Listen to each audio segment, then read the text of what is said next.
నమస్కారం SDV news కి స్వాగతం. నా పేరు శ్రీలక్ష్మి. ముందుగా హెడ్లైన్స్. పాకిస్తాన్లో సైనిక పాఠశాలపై తాలిబాన్ల రాక్షస కాండకు 150 మంది విద్యార్థులు బలి. దాడిని తీవ్రంగా ఖండించిన యావత్ సమాజం. పాత ప్రభుత్వ ఆసుపత్రిలో పనిచేస్తున్న సిబ్బంది వైద్యులపై కన్నెర్ర చేసిన ఆరోగ్య మంత్రి కామినేని. సిపిఐ 25వ రాష్ట్ర మహాసభలను పురస్కరించుకొని ఈ నెల 26న నగరంలో ఎర్రదండు. సిపిఐ నేత శంకర్ వెల్లడి. 9వ డివిజన్లో వృద్ధులకు పింఛన్లు పంపిణీ చేసిన మేయర్ శ్రీధర్.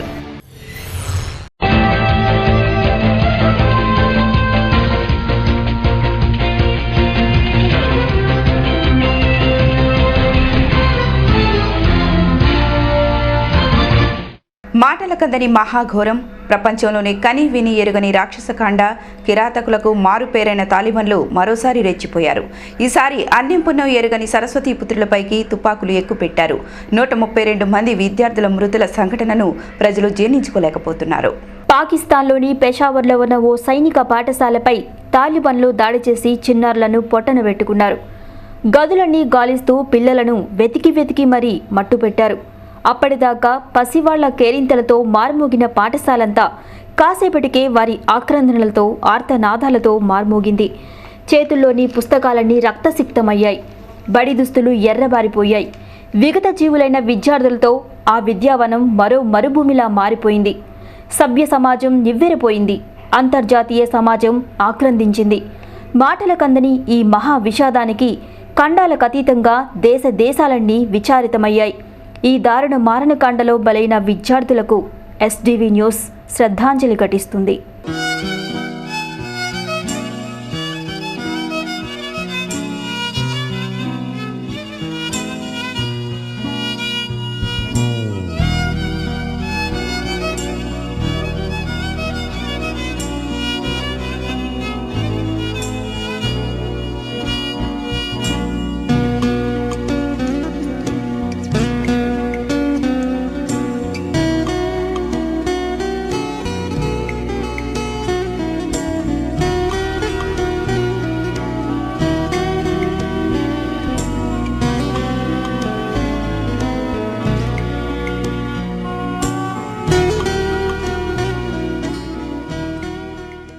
నవ్యాంధ్రప్రదేశ్ రాజధాని అయిన విజయవాడ నగరంలోని పాత ప్రభుత్వ ఆసుపత్రిలో రోగులకు వైద్యం అందించాల్సిన వైద్యులు, సేవలు అందించాల్సిన సిబ్బందిపై వస్తున్న ఆరోపణలకు మంత్రి కామినేని శ్రీనివాసరావు స్పందించారు.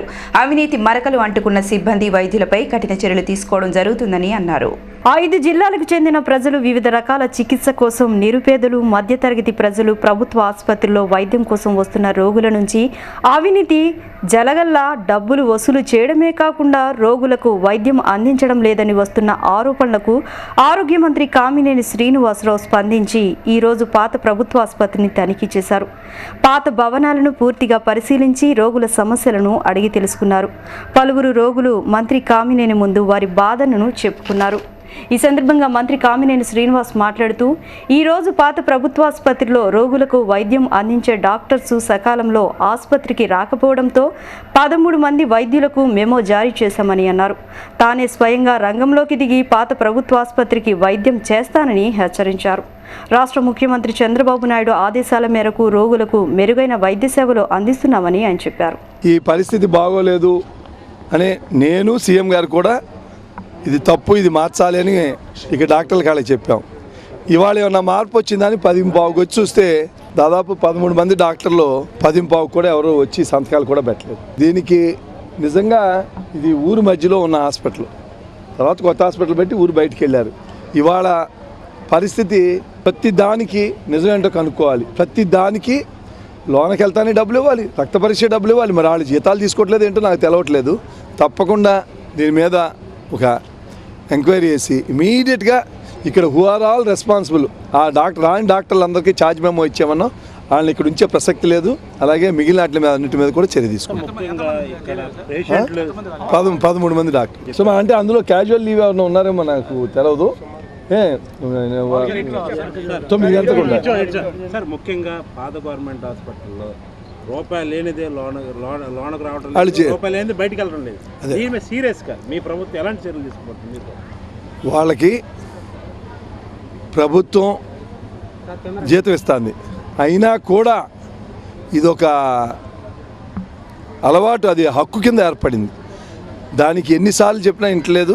రేపు దీని గురించి ఆల్ హాస్పిటల్ సూపరింటెండెంట్స్కి, ప్రిన్సిపాల్స్కి, డిఎంఎండ్హెచ్ఓస్కి, సిఎస్ఆర్ఎంఓలకి, ఆర్ఎంఓలకి వీడియో కాన్ఫరెన్స్ పెట్టాం రేపు మధ్యాహ్నం 4 గంటల చెప్పి ఈ పరిస్థితులు గనక మారకపోతే తక్షణం మొత్తం అందరినీ మార్చేస్తాం. ఎవరైతే దీనికి బాధ్యులు అనుకున్నా అందరినీ, సీఎం గారు కూడా ఎంత కఠినమైన చర్యలను తీసుకో, నువ్వు ఆరోగ్యం ఇంప్రూవ్ చేయాలి మనం అన్నారు.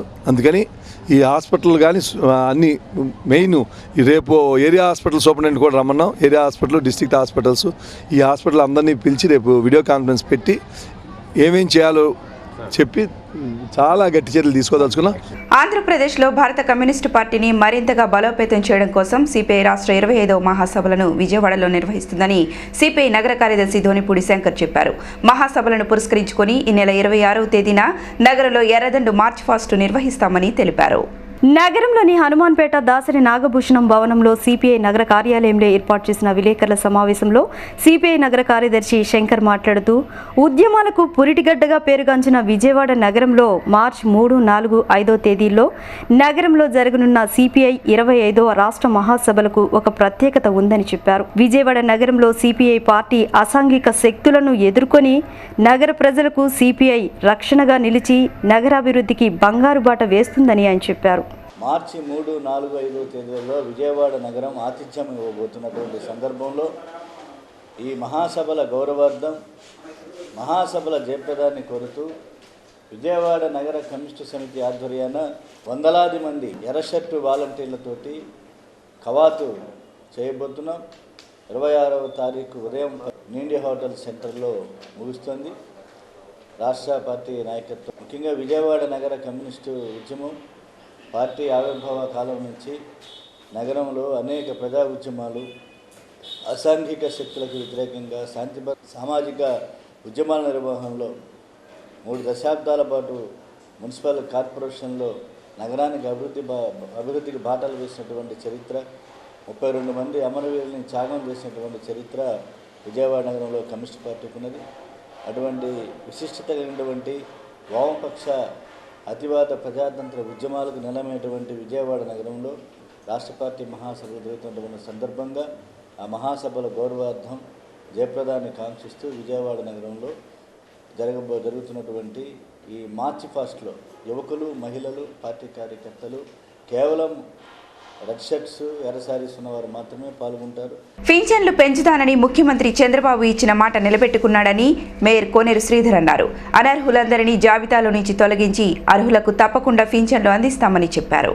పడమట 9వ డివిజన్లో నూతనంగా పింఛన్ల జాబితాలో చేర్చిన వారికి నగర మేయర్ కోనేరు శ్రీధర్ పింఛన్ లెటర్ను అందించారు. ఈ సందర్భంగా ఆయన మాట్లాడుతూ, నగరంలోని 59వ డివిజన్లో గతంలో 27,000 మందికి పింఛన్లు అందించామని, మిగిలిన 8,000 మంది అర్హుల జాబితాల్లో 3,000 మంది అడ్రస్లు గల్లంతయ్యాయని ఆయన చెప్పారు. ఆ 5,000 మంది అర్హులతో పాటు కొత్త వారిని కూడా అర్హుల జాబితాలో చేర్చి పింఛన్లు అందిస్తున్నట్లు ఆయన చెప్పారు. ముఖ్యమంత్రి చంద్రబాబు ఇచ్చిన మాట ప్రకారం పింఛన్లు పెంచి అర్హులందరికీ అందిస్తున్నందుకు ప్రజలు ఎంతో సంతోషంగా ఉన్నారని ఆయన చెప్పారు. పింఛన్ల గురించి అర్హులు ఎవరు ఆందోళన చెందవలసిన అవసరం లేదని ఆయన భరోసా ఇచ్చారు. విజయవాడ కార్పొరేషన్లో వితంతు పెన్షన్లు, వృద్ధా పెన్షన్లు, అంగవికలాంగులకి పెన్షన్స్ గతంలో 27,000 పైగా ఇచ్చాం జన్మభూమిలో. తర్వాత సుమారుగా 8,000 మందిలో 3,000 మంది అడ్రస్లు తెలియలేదు, వాళ్ళు ఎక్కడ ఉన్నారో ఏంటో తెలియక పోయినాయి. కాగా సుమారుగా 5,000 మళ్ళీ కమిటీల నుంచి రావటం జరిగింది. దాంట్లో కొన్ని ఇవ్వటం జరిగింది. ఇంకా కొత్తగా ఇంకో 3,000 శాంక్షన్ చేయడం జరిగింది. ఆ ప్రకారమే ఈ డివిజన్లో కూడా 9వ డివిజన్లో 37 మందికి శాంక్షన్ అవ్వడం జరిగింది. ఈ రోజున రాష్ట్ర ప్రభుత్వం నారా చంద్రబాబు నాయుడు గారు ఏదైతే మాట ఇచ్చారో దాని ప్రకారమే అందరికీ కూడా మరి ఇవ్వటం జరుగుతుంది. విజయవాడలో కొత్త సుమారుగా 3,000 పైగా ఇవ్వటం జరుగుతుంది. ఇంకా కొన్ని తప్పులు జరిగినాయి, వాటిని కూడా సరిదిద్దుకోవాల్సిన అవసరం ఉంది. దీన్ని పోస్ట్ ఆఫీసులో పెట్టడం జరిగింది. గతంలో ఇక్కడ మనిషి నిమ్మని చెప్తే చాలా, ఇప్పుడు ఈ 3,000 మంది అడ్రస్లు తెలియని కూడా డ్రా చేస్తూ ఉండేవారు. 526 మంది చచ్చిపోతే వాళ్ళకు కూడా ఇస్తున్నట్టు రికార్డులో ఉన్నాయి. ఇవన్నీ సరిచేయడానికి ప్రభుత్వం యొక్క ప్రతి రూపాయికి జవాబుదారుడు చంద్రబాబు నాయుడు గారు కాబట్టి. Welcome back. అధునాతన మోడల్స్తో అద్భుత ఎలక్ట్రానిక్ ప్రపంచమైన స్మార్ట్ ఈ వరల్డ్ను మాజీ ఎమ్మెల్యే వెల్లంపల్లి శ్రీనివాస్ ప్రారంభించారు. సరసమైన ధరలతో కొనుగోలుదారులకు మరిన్ని సేవలు అందించేందుకు ఎలక్ట్రానిక్ ప్రపంచాన్ని ఏర్పాటు చేశారని, ఈ అవకాశాన్ని నగర ప్రజలు సద్వినియోగం చేసుకోవాలని ఆయన కోరారు. భవానీపురంలోని నూతనంగా ఏర్పాటు చేసిన స్మార్ట్ ఈ వరల్డ్ షోరూమ్ను మాజీ ఎమ్మెల్యే వెల్లంపల్లి శ్రీనివాస్ ప్రారంభించారు. అనంతరం జ్యోతి ప్రజ్వలన చేసి షోరూమ్ను పరిశీలించారు. ఈ సందర్భంగా ఆయన మాట్లాడుతూ, వన్ టౌన్ ప్రాంతంలో ఇంత అధునాతనమైన హంగులతో షాపు ప్రారంభించి స్థానికులకు ఎలక్ట్రికల్ ప్రపంచాన్ని ముంగింట్లో ఉంచినందుకు షాపు యజమానులు అభినందనీయులని ఆయన అన్నారు. సరసమైన ధరలకే టీవీలు, ఫ్రిడ్జ్లు, ఏసీలు తదితర పరికరాలను షోరూంలో ఏర్పాటు చేశారని, ఈ అవకాశాన్ని అందరూ సద్వినియోగం చేసుకోవాలని ఆయన సూచించారు. వన్ టౌన్లో ఎక్కడా లేని విధంగా ఈ ప్రాంతంలో ఇంత పెద్ద షోరూంను ప్రారంభించినందుకు ఆనందంగా ఉందని ఆయన చెప్పారు. స్మార్ట్ ఈసిటీ స్మార్ట్ ఈ వరల్డ్ అనేది ఒక ఎలక్ట్రానిక్ షోరూము చాలా అత్యాధునిక వసతులతో ఓపెన్ చేయడం జరిగింది.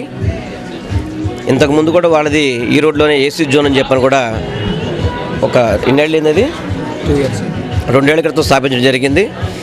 విజయవాడలో షాపింగ్ అంటే బందర్ రోడ్డు, బీసెన్ రోడ్డు, అక్కడ పరిమితమైన రోజుల్లో ఈ ప్రాంత ప్రజలందరికీ కూడా భవానీపురం, పశ్చిమ నియోజకవర్గ ప్రజలందరికీ కూడా, గొల్లపూడి వాళ్ళందరికీ కూడా అందుబాటులో ఉండే విధంగా అన్ని రకాల అన్ని బ్రాండ్లు కంపెనీలతో అదేవిధంగా మంచి చౌకైన ధరలకు అందించే విధంగా షోరూమ్ ఓపెన్ చేయడం జరిగింది. ఈ ప్రాంత ప్రజలందరికీ కూడా ఈ యొక్క సద్వినియోగం చేసుకోవాలని చెప్పి కోరుకుంటూ, అన్ని రకాల బ్రాండ్లు ఇందులో అవైలబిలిటీ ఉన్నాయి కాబట్టి, ఎందుకంటే ఇప్పటివరకు కూడా ప్రతి వాళ్ళు ఏదైనా ఏసీ కొనుక్కోవాలనుకుంటే బందర్ రోడ్డు, ఏలూరు రోడ్డు అటు వెళ్ళాల్సిన పరిస్థితి ఉండేది. ఇప్పుడు కాకుండా ఇక్కడే ఉంది కాబట్టి వాళ్ళందరికీ దగ్గర ప్రాంతాల్లో ఏసీలు కావచ్చు, ఫ్రిడ్జ్లు కావచ్చు, వాషింగ్ మిషన్లు, టీవీలు, సెల్ ఫోన్స్ అన్నీ కూడా ఒకే చోట పెట్టే విధంగా చేసిన మన షాపు యాజమాన్యాన్ని కూడా నా యొక్క అభినందనలు తెలియపరుచుకుంటూ ఈ యొక్క అవకాశాన్ని ప్రతి ఒక్కరూ సద్వినియోగం చేసుకోవాలని కోరుకుంటూ సెలవు తీసుకుంటాం. పేషావర్లో జరిగిన ఉగ్రవాద దాడులను ప్రపంచ దేశాలన్నీ ముక్త కంఠంతో ఖండించాల్సిన అవసరం ఉందని ఆవాజ్ అసోసియేషన్ జిల్లా కన్వీనర్ జాన్ బాషా అన్నారు. పసిపిల్లలపై అమానుషంగా దాడులు చేసి ప్రాణాలు తీసిన ఉగ్రవాదులపై పాకిస్తాన్ ప్రభుత్వం తీవ్ర చర్యలు తీసుకోవాలని ఆయన డిమాండ్ చేశారు. పంజా సెంటర్లో ఆవాజ్ అసోసియేషన్ ఆధ్వర్యంలో పాకిస్తాన్లో పిల్లలపై జరిగిన దాడులకు వ్యతిరేకంగా నిరసన కార్యక్రమం చేపట్టారు. ఈ సందర్భంగా జిల్లా కన్వీనర్ జాన్ బాషా మాట్లాడుతూ, ఉగ్రవాదుల దాడుల్లో మృతి చెందిన విద్యార్థుల కుటుంబాలకు తన ప్రగాఢ సానుభూతిని తెలియజేశారు. అభం శుభం తెలియని పసిపిల్లలపై ఇంత కర్కశంగా దాడులు చేసిన ఉగ్రవాదాన్ని అంతం చేయాల్సిన సమయం ఆసన్నమైందని ఆయన అన్నారు. పాకిస్తాన్తో పాటు ప్రపంచ దేశాలన్నీ ఉగ్రవాదానికి వ్యతిరేకంగా పోరాడాలని ఆయన కోరారు. ఈ సంఘటనపై పాకిస్తాన్ ప్రభుత్వం తగు రీతిలో స్పందించాలని ఆయన కోరారు. ప్రగాఢ సంతాపాన్ని తెలియజేసుకుంటున్నాం. అదేవిధంగా చనిపోయినటువంటి ఆ కుటుంబాలకు ఆ దేశ ప్రభుత్వం వెంటనే సహాయ సహకారాలు అందించాల్సిందిగా మేము డిమాండ్ చేస్తున్నాము. అదేవిధంగా ఈ గాయపడినటువంటి ఈ 90 మంది విద్యార్థులకు వెంటనే ఆ దేశ ప్రభుత్వం వైద్య సదుపాయాలు, ఎటువంటి వైద్య సదుపాయమైనా అందించడానికి ప్రభుత్వం స్పందించాలి. అదేవిధంగా ఈ ఉగ్రవాదుల చెరలో ఉన్నటువంటి 400 మంది విద్యార్థులను బయటికి తీసుకురావడానికి ఆ దేశ ప్రభుత్వం వెంటనే స్పందించాల్సిన అవసరం ఉంది. అదేవిధంగా ఈ కార్యక్రమం ఇటువంటి ఘటనలు మరలా ఏ దేశంలోనూ జరగకుండా ఉండే విధంగా ప్రతి ఒక్క దేశం కూడా తగిన చర్యలు తీసుకోవాల్సిన అవసరం ఉంది. ఐక్యరాజ్య సమితి వెంటనే కలుగజేసుకొని, ఇది ఒక దేశ శాంతి భద్రతల విషయం కాదు, యావత్ దేశంలో ఉన్న ప్రపంచ దేశాల శాంతి భద్రతలకు సంబంధించిన విషయం కాబట్టి ఇటువంటి సంఘ విద్రోహ శక్తులు ఏవైతే ఉన్నాయో వీళ్ళందరిపైన వెంటనే కఠినమైనటువంటి చర్యలు తీసుకోవాల్సినటువంటి అవసరం ఉంది. దీనికి ఐక్యరాజ్య సమితి వెంటనే ఒక కమిటీని ఏర్పాటు చేసి వీళ్ళందరినీ కూడా కఠినమైనటువంటి శిక్షలు విధించే విధంగా చర్య తీసుకోవాల్సిన అవసరం ఉంది. దీనికోసం మన ఆంధ్ర రాష్ట్రం మొత్తం కూడా ఆవాజ్ కమిటీ తరపు నుంచి మేము ప్రతి ఒక్క నగరంలో, ప్రతి ఒక్క గ్రామంలో కూడా ఈరోజు నిరసన వ్యక్తం తెలియజేయడం జరుగుతుంది. ఎస్సీలోని బెడా జంగం కులాభివృద్ధికి రాష్ట్ర ప్రభుత్వం ప్రత్యేక ప్యాకేజీ ప్రకటించాలని ఆల్ ఇండియా బెడా జంగం వెల్ఫేర్ అసోసియేషన్ రాష్ట్ర అధ్యక్షుడు వనం నాగేశ్వరరావు డిమాండ్ చేశారు. తమ కులానికి రావాల్సిన లోన్లు, నిధులను పక్కాగా అందించాలని ఆయన కోరారు. గాంధీనగర్లోని ప్రెస్ క్లబ్లో ఆల్ ఇండియా బేడా జంగం వెల్ఫేర్ అసోసియేషన్ రాష్ట్ర అధ్యక్షులు నాగేశ్వరరావు విలేకరుల సమావేశాన్ని ఏర్పాటు చేశారు. ఈ సందర్భంగా ఆయన మాట్లాడుతూ తమ కులానికి రావాల్సిన సంక్షేమ పథకాలు అందించడంలో రాష్ట్ర ప్రభుత్వం చొరవ తీసుకోవాలని ఆయన కోరారు.